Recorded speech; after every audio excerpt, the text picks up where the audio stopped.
get funky.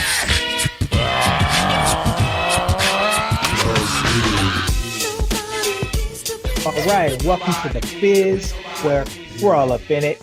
I'm your boy Daniels up here in Simi Valley. And I'm Aaron down in SD. Charis also here in gloomy Simi Valley. Right. And welcome back, everyone. How's everybody doing today? Oh, good. And living the dream. Living the dream. So, interesting stuff going on in the news. And we know that there's been this recall of Aunt Jemima and some of these other products that have images on there. And it seems like not just Aunt Jemima, but in all aspects of media and all these companies around the country, everyone is, playing it safe. They're recalling images. They're changing their brands in the midst of all the protesting and the stuff that's going on. So my question is America pandering to African Americans? And if not, is all of this recall business legit? Do African Americans have a legit reason to be upset about the images that are being displayed on all these products? I'm gonna say yes and no. Yes, because we don't need to be depicted that way. Like the Aunt Jemima logo can change, and still be just as good a product. I don't think it's necessary to change everything. I feel like the pendulum swung too far the other direction. Everybody's hypersensitive to anything that's ever happened ever. So with the Aunt Jemima thing, I'm cool with it changing, but I got questions. What about you, Char? Yeah, I think rebrands are good, right? Brands should evolve. They should stay current with what's going on. Companies should be listening to their clientele, to the market, keeping their ear to the ground and finding out, are they missing the mark today? Because we all know what was presented 100 years ago, right? Different time, different everything, to today. I believe every brand should be looking at their image every 3 to 5 years minimum. And so, first question, is America pandering? Yeah, I think they are. Is it going too far? I think so. But is it necessary to change things that are, that make people feel? And I don't care what color you are. If it makes you feel inferior, if it makes you, if it strikes something in you to create a vile reaction, then it should be looked at as a country. Or if it affects an entire group of people, absolutely. But I think there's a bigger issue at play, that you've got family history in some of these brands that you've got to look at and ask, are we going to erase that, and should we? And I think that that's also another thing to consider. Right. All right. So before we get it, because I do want to get into the history of Aunt Jemima and why it's getting the reaction that it's getting, as well as Uncle Ben and Cream of Wheat and Mrs. Butterworth. There's a couple images out there, but I want to address, I think, where you both said we're going too far, right? The pandering has gone too far. Is that the you have the actors or people in entertainment getting fired from their jobs for comments they made 2 weeks ago, right? Is that going too far? Is it too far that they're going to take the entire Aunt Jemima image down? Because it's changed in 2017. It went from the old image to, a more modern looking Black woman on the package. Is it going too far to actually take that off and change the whole name? I mean, it happened back in 2017, so that tells you that they were actively already trying to change it before this whole George Floyd, nonsense and all that stuff. They were already aware of what their product was. This isn't news at 11, right? Yeah. So the image now I thought was fine, and I asked the question every single time. I said, if Aunt Jemima started that business legitimately today, what would the image look like? I think the image up there now is pretty accurate.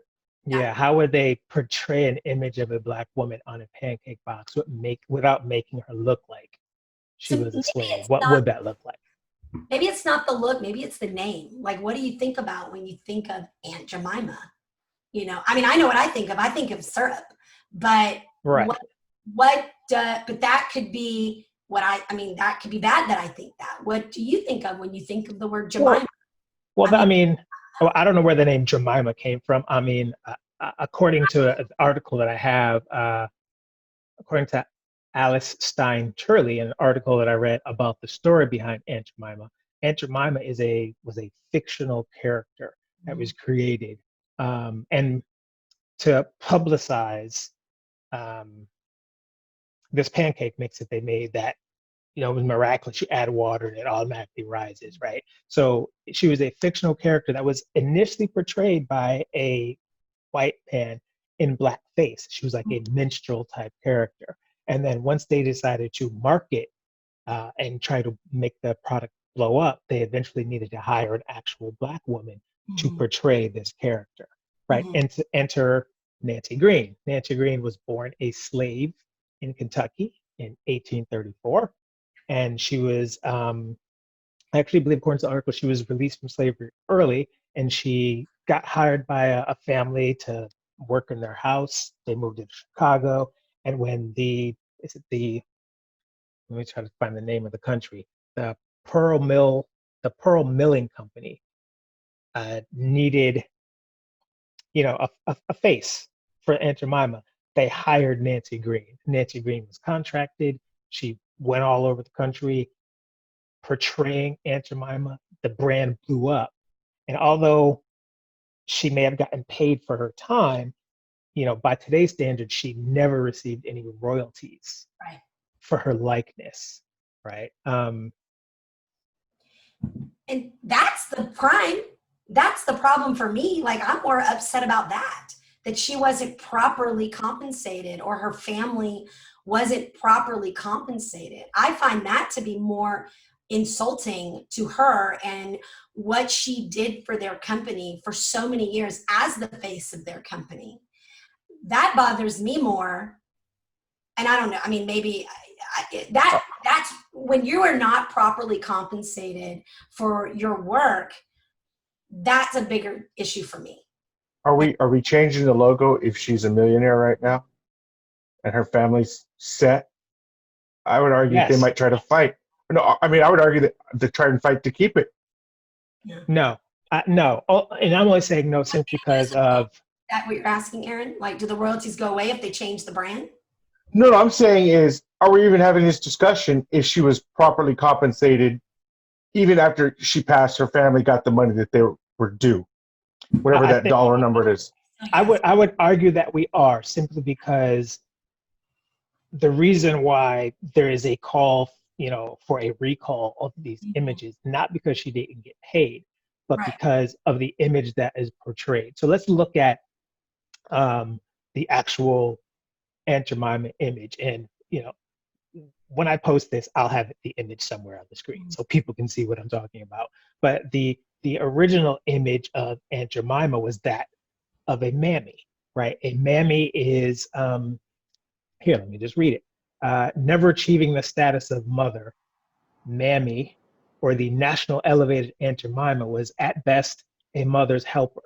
So she was a slave that was trusted enough to work in the house, and it was her responsibility to care for the family's food, take care of the family's clothing, to help raise the white children of the house. And as you've seen in different portrayals of movies, like Charis said earlier, I think you said it before we started recording, that a lot of those kids grew up with closer ties to the mammy than they did to their actual mother, because the mammy was actually the woman who was taking care of them, right? So she was trusted enough to do all these things and to serve as a trusted confidant, responsible, for the emotional, physical support and well-being of her white family. And she is portrayed as an unattractive, heavy-set black woman, dark skin, with a wrap around her head, wearing a maid's dress, right? And the idea was that that image of her smiling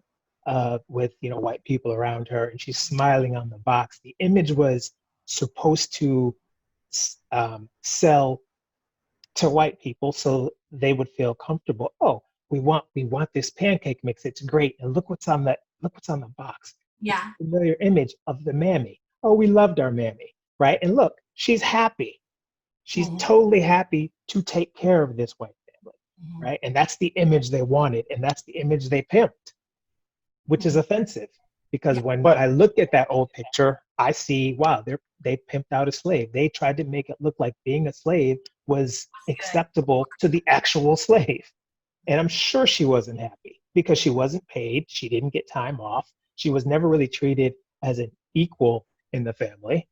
And, you know where I'm going with it. And so I get it. that image was prevalent for, over 100 years until they decided to change in 2017 to make her look more modern.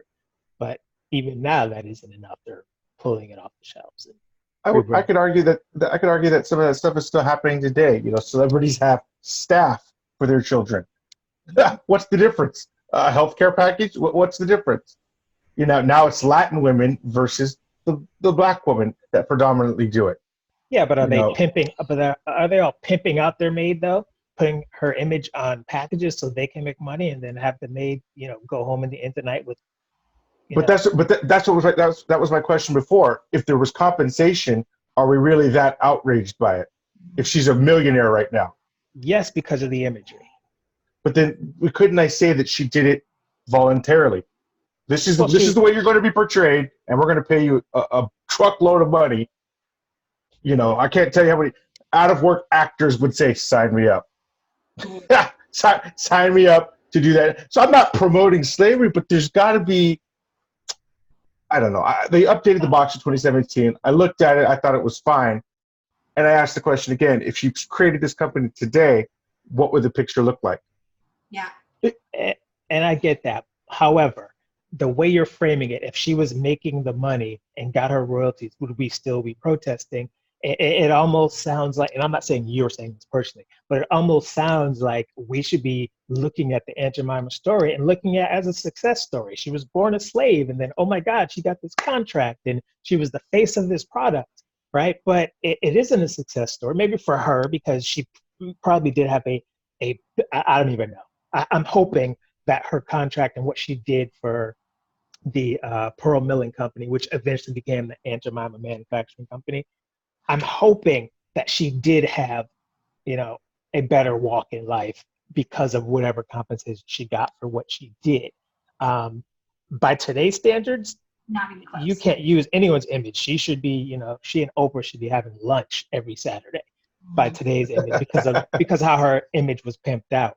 But they still did pimp her image. She didn't get royalties for them using her likeness. This woman got hit by a car and died on the side of a street and is buried in a corner of a Chicago cemetery with no big head. Here lies Nancy Green, the woman who was, and none of that.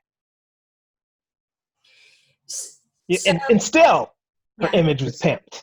It seems like somebody could, fork out some dough to upgrade her headstone. Yeah, well, it's not a success story, and I don't want it to be portrayed that way because her image was pimped, and people were buying these products, and these products became popular because, I don't want to say white America. Let me just say America, because when I was growing up, we had Aunt Jemima in the house too. Aunt Jemima, she was up in the house, her box, so was Miss Butterworth, so was the Cream of Wheat guy, so was Uncle Ben. They were all in my house too. So I don't want to just say white America. America bought these products, and for a while just accepted those images that were up there, which is not a cool thing. Yeah. Which is why there's this big call to pull them off. Because we are moving into a hopefully an area where we are more sensitive to things that are offensive to different cultures. Right? It did evolve, right? And different women played the Aunt Jemima part, right? Like it updated the lady that's on the last woman that was pictured, which is the most recent one. Her name is Ethel Ernstine Harper. And she traveled and appeared on the box. She was the last one to appear. And according to the Morristown Daily Record, she advertised the brand until 1958. And then she went on to be a Black history teacher and a radio host. So, I mean, over time, it did evolve, right? I mean, there was 5 changes of the brand, I think, in like less than 10 years, I think. Don't quote me on that. But, you know, it's Nancy Green, they said that she did travel. She did get to travel, you know, and so she lived that life. And I think you've got to look at the family and how do you preserve the family history of what they want when you're considering changing the name of the brand that your great grandmother represented. And Right. I think that's another part that should be considered. You know, I mean, you have a family who their legacy in their minds, everything that I've read, they're upset about it, you know, because they feel like her history and her life is being wiped out. And they're worried, you know, for their you know, the great grandkids after are going to not be able to experience what Miss Evans, which is one of her granddaughters, has experienced growing up since she was, and then the great grandson. It's actually the boy, Evans Senior, I think is what it is. It's her great grandson. And so I think you need to look at the family too and their history and what their desires are to make sure that her legacy, you know, lasts. So let me be clear. I just want to ask a question. Does her family want them to keep her image on the box? That part I couldn't find to specifically state. That's a good question. They want people to remember and celebrate the legacy, whether that is through a day or through a street name or a building or I would say statue, but they didn't say that. But, you know, I'm sure we'll move on to statues at some point in this conversation. What if you kept her on the box so she could be in everybody's home? I mean, yeah, I mean, there's one way of... And put her story on the back of the box. Yeah, Lillian Richard. That's, I mean, how to commemorate her story. Lillian Richards was Aunt Jemima, and in the town often hosts pancake festivals, which is in Texas, Hawkins, Texas. Texas legislature also passed a resolution declaring Hawkins as the pancake capital of Texas in 1995. So these are different ways of commemorating the women that were the face of this company through that time. So, you know. All right. So somebody's being pimped at some point, you know. This is true. It's true. Like seriously, right? Like you've got, you know, the duck on Aflac is being pimped. I mean, you hear the gecko for Gutco. Like, think about it. Like some animal or some person, you know, until they, you know, do something crazy on the Super Bowl and then no one wants them. You know, everyone is. That's. And I get that, but I don't know if I'm ready to equate the Aflac duck and the Geico gecko with an image, a slave image of Aunt Jemima on a box. What if we do the movie? It's the same. Hold on, it's the same with the cream of wheat guy. Like if you see the original images of the cream of wheat guy, and I'll put them on the screen. He's always surrounded by white people. He's always serving them. There's an image where he's given the white woman the cream of wheat. There's a couple other images where he's, you know, holding it up like he's serving it to the little white girl in front of him. There's another images where he's surrounded by a bunch of white children. And it basically sends the image that this was a servant made to make sure that the white children that he's, you know, whose house he's living in, he's taking care of them, right? They don't have like the actual white woman on the box taking care of her children. They've got the cream of wheat guy, right? They've got Aunt Jemima on the box. You know, same with Mrs. Butterworth. Mrs. Butterworth, why do you taste so good? You look at the shape of the Mrs. Butterworth box, I'm not gonna say it's clearly a black woman, but it's definitely a maid wearing something around her head. You know, they have the thing twisted into her head with the maid uniform on, right? All of those are images that are reminiscent of the mammies, the Uncle Toms, you know, the Uncle Toms who are and that's the slave who is allowed to work in the house. That's the house brother, but the Uncle Tom is the slave who works in the house, who starts to take on the values of the white slave owner, right? So that's where, and I'm glad they didn't call Uncle Ben Rice Uncle Tom. But even though the image of Uncle Ben is a guy named Frank Brown, I believe. Where is it? Frank Brown. He was a maitre d' in a hotel, head waiter at an exclusive Chicago restaurant. And he did agree to pose for the Uncle Ben portrait. And this is, you can look on Uncle Ben's website. That's where I got this information. But even though he agreed to pose for the image still is very reminiscent of the house guy, the slave the slave servant who's allowed to live in the house and take care of, the white family. And so that's why these images are offensive, right? So if we make a movie about Aunt Jemima, who's getting paid? Viola Davis. Not. Yeah. Right. Viola Davis. Right. In other words, somebody's always making money. And if we created a syrup company today, it most likely would be a Hispanic woman on the front of the box. That's just what it is. Why do you say that? Because predominantly that's who's taking. If I use celebrities as an example, me personally don't believe you should have a staff for your own kid. Yeah, you brought them into this world. They're your kids. Raise your kids. I get that you have a boatload of money, but I shouldn't have to call somebody to take care of my kids going to school. Yeah. Every day of the week. And it's like with the Cream of Wheat guy. If he agreed to do it, why are we outraged? Well, I don't know if I don't even know if the Cream of Wheat guy is a real guy. Not the Cream of Wheat guy. I mean the Uncle Ben guy. Uncle Ben guy. Yeah. I think he agreed to do it. I don't know if I don't know the whole background story, whether he got, further compensated for his image. He probably didn't. Blacks weren't thinking about royalties back then. We were thinking about freedom and equality, the stuff we're actually still concerned about, right? I don't know. I can't speak to that if he got paid or compensated. But yeah, it's true. He did pose for the picture. But I can pose for a picture, but depending on which medium you put that picture in, it can take on a different connotation. You know what I mean? This is true. And I mean, if it was taken today, they would say, "Hey, we're taking this picture. We can sort of use it however we want to. I just need you to sign here." Yeah, it's called stock footage. We're going to shoot it, but you have no control over how we're going to use it. It's happening every day. Yeah. Right. Shutterstock is full of it. All right. So, but, I mean, Mr. Clean, is he next? Oh, Oh, we lost voice. I can't hear you. I can't hear you. I don't know if Mr. Clean is going to be next. But is he a real guy? Is he acceptable because he's a cartoonish character?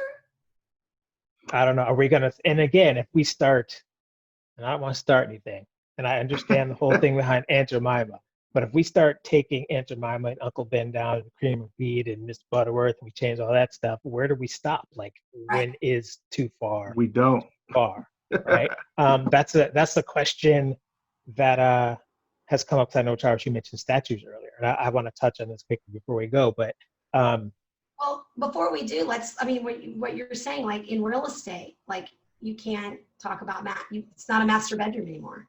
Right. It's the principal room. Now, is that only Texas, or is that going to be countrywide? Everywhere. Right. So you can no longer call it the master bedroom because it gives the connotation that that's the slave master's. Yeah, so it's the slave master's room. And so now MLSs, which is where when you put your house for sale and you give it to a realtor, it's the cooperative place that everyone goes and puts their listings so that the public has access to them. Master bedroom is not acceptable, right? So I mean, so what are they going to call it? Well, there's several words that I've heard being, kind of tossed around, but principal room, owner's suite. King's quarters. What's that? What did you say? This is the king's quarters. Right. Absolutely not. where does it stop? John Wayne Airport, I'm not cool with that. I mean, John Wayne didn't say very nice things. And he was a very racist man. So I get that. My question is, why now? It's been around for years. Like, does the White House change too? Like, do we change the name of the White House? The People's House, which is what it should be called. But, at some point. Well, I mean, yeah, some of these things probably should be changed, but it's hard because then where do you stop? I mean, you have to think about, I have to credit my niece Lacey for this expression. She put this into my vocabulary. The pervasiveness of whiteness in our culture. And if we start changing stuff, I mean, yeah, some things should be changed, but where do we stop then? I mean, everything is, Jesus is white. When we're taught that, right? Not that he is white, but we're taught that early on. Images of white Jesus.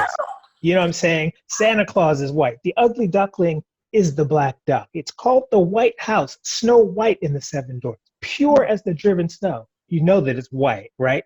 Angel food cake. We love it. Angel heavenly. It's white. Devil's food cake. Ooh. What color is that? It's brown, right? If everyone in your family is a doctor and a lawyer and they're totally productive, but you got one dude in the family who's like a drug addict, what label do they give him? They call him the black sheep of the family, right? So, and that stuff is we call forced, it's given to us, right? This is stuff that is just in our society. These are expressions that are fed to us, all of us, as we grow up. And that pervasiveness of white culture is so ingrained in everything we do. We get white history. That's what they could call it, right? Because I grew up getting white history. It's a shame that I actually have to research and find out what stuff happened in Black history. 28 days in February is not enough. You know what I'm saying? It should all be inclusive, which kind of brings me to the whole statue situation. They're tearing down all these Confederate statues, right? And I had an argument, well, not an argument. I had a discussion last night with one of my white friends, and he said, and I understand his point. I'm not saying he's wrong. He said they should leave the statues up because it is part of history. And I get that. I do understand that, because if you take them down, then are we trying to omit, the statues of Robert E. Lee and all the other guys? And my argument, my counter to that was, no, we need to take the statues down, but still teach the history. Mm-hmm. Teach the fact. Give me all the history. Let me know that, there are parts of America that blacks are totally responsible for building. Yes, America's economy was built on cotton and tobacco, right? Mm-hmm. But someone had to go pick it. Even after they, created the cotton gin, we're still out there picking the cotton, right? And the importance of the Black American in the building of America is something that's completely left out of history. But they, when you're growing up in history class, but they're quick to tell you that Abraham Lincoln signed the Emancipation Proclamation and freed the slaves. They don't tell you that, yes, Abraham Lincoln was trying to unite the country, but he didn't really care how he did it. He was like, half the country is using slavery, half the country, the north part, has a bunch of free slaves around, slaves who escaped, and they're free, right? And he was faced with, he basically said, I don't really care which America we have. We just need to be on the same page. So we could all be a country with slaves. I'm cool with that, as long as we're on the same page. Or we could have a country that's free of slavery. They don't tell you that. They just say, because they want it. Because in history, and when you're growing up, they want you to believe that a white man stepped in and said, that slavery is disgusting and stop it. And I'm Abraham Lincoln and I'm going to free this land. Don't get me wrong.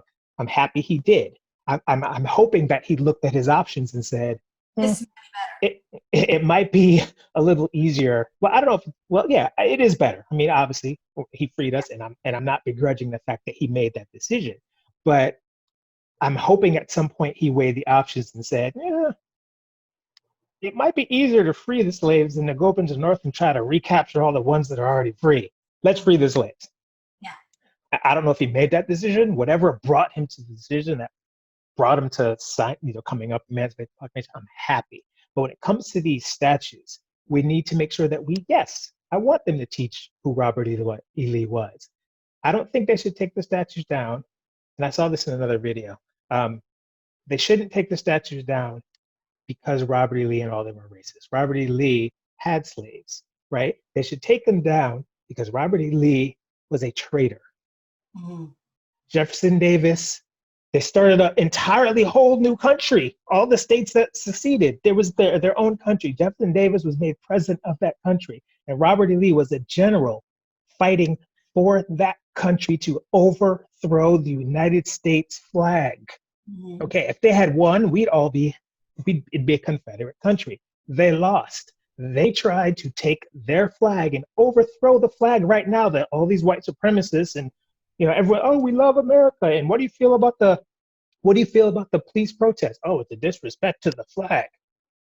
But okay, so you don't want the flag disrespected, but you're still going to build a statue to a man who tried to overthrow the country, who tried to overthrow that flag? He's a traitor. But it goes back to the way history, it goes back to what you said in the way history is taught. Yes, it does. It does go back. And we need to teach all of that. So, I like to think that we erect statues and monuments to our heroes, people who actually made contributions to the country.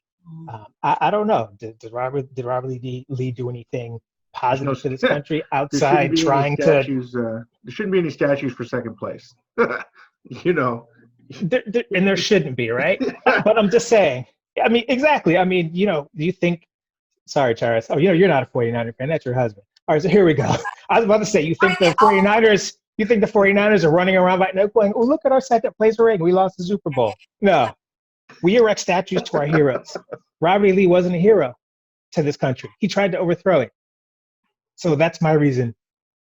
Obviously, teach the history, because if you teach the history the way it's supposed to be taught, then students who are taking those classes can actually see the progression. And that's also how we don't repeat the mistakes. Yes. Because if we teach it properly, that's how you build a better future. What did we learn? And I believe that our history is changing to a point to where we are repeating many of the things, and a lot that 60 years ago. I mean, we should not be experiencing these things today. But when you started going through that list of stuff of devil cake, angel cake, and if you get spammed, you're on a you're on the blacklist. If your email doesn't go through, you're on the white list if it's good. Those are things that I believe most, and I can say this because I'm white, I don't think most white people see it that way. But it goes to something Aaron has said in previous shows is use your words the way they're intended. When you say, defund, what does that sound like? What is that, right? When you say, when you categorize something as bad, what connotation does that send off, and how does it make people feel, right? So, I mean, when you start to list them that way, I'm like, holy crap, man, I never really thought of it that way because I didn't have to think of it that way, right? I was in, I could think of other things, but, religion, and Jesus being white, now we want all, the guy that's leading, one of the gentlemen that's leading the Black Lives Matter movement is, it really asking for any of the stained glass, where he describes it as Jesus being portrayed as a European white male with all of his white friends around him, I think is right. Everyone at the Last Supper looks white. Exactly. Obviously, we know what he's talking about. So, but it goes back to what's being taught. At the end of the day, the Bible was written by a man or a woman. A man. The Bible is a compass. Encompasses men and women. And here's what I find interesting about the whole. Before we go, because we got to run. But the interesting I find about that is you have a lot of these white supremacists talking about, this is our country and we are strong white Christians, right? And this is our country, and whatever the case may be. And I find it amazing that those same people, those same white supremacists who say our country is Christian. We are strong white Christians. And you're using Christ as the foundation of whatever your belief is, right? Because this is a Christian country and we're fighting for it. It's amazing that some people are using Christ as their foundation. But if you read the definition of Christ or the description of Christ in the Bible, it doesn't give you the description of a white guy. It just doesn't. I mean, he was born, in Jerusalem. It tells you where he was born. I mean, if anything, Jesus looked like a Middle Eastern guy. I was going to say that, yeah. Right? Right? And you know how white supremacists and people in this country, not even white supremacists, I'm not talking about people in general, feel about how you look if you're Middle Eastern looking, especially after 9/11. Right? Mm-hmm. I don't know. That's a whole lot to unpack. We got to run. Yeah. And not today, but I will tell you, there is an amazing TED Talk. And I'm trying to look up the gal's name that said it, but it's called The Power of One Story. And it actually talks about, if you listen to when George Washington discovered America versus the way the Indians would tell the story. So we have this one story. You mean Christopher Columbus? I mean Christopher Columbus. Sorry, I was thinking George Washington for the statue part, but Christopher Columbus, the power of one story, and it is one of the best TED Talks that I've ever read. And the danger of a single story. And Shamanda, I can't say her name, I'm sorry, but Adichie is her last name, and it is probably one of the most impactful TED Talks that I've ever heard. And she's from Africa, and she talks about the stories that she was told, tribal stories versus and when America was founded versus what American kids are taught on how America was founded. All right. And what's it called? The Power of One Story? The Danger of a Single Story. Okay. All right. It goes over different ones, but that one, we should all watch that again. We should watch it, come back on. We can expand more on the whole issue about the statues, and so we'll come back and we'll get after that. All right. Like a plan. For those of you out there, if you like what you're hearing, please hit those like buttons. Please subscribe. And also, I would love to, and I guess I have to say this at the beginning of a video too. I love the fact that I'm getting feedback, because a lot of people get to us through Facebook and they give me a lot of feedback on the Facebook page. But it is more beneficial to us if you put the comments under the video on YouTube. So please like, comment, please subscribe, and we can keep giving you the biz. All right? I'm signing out. I'm Daniel from Simi Valley. Hey, Aaron down in SD. Charis here in Simi Valley. Thanks for having me. Always welcome. Until next time, we're out.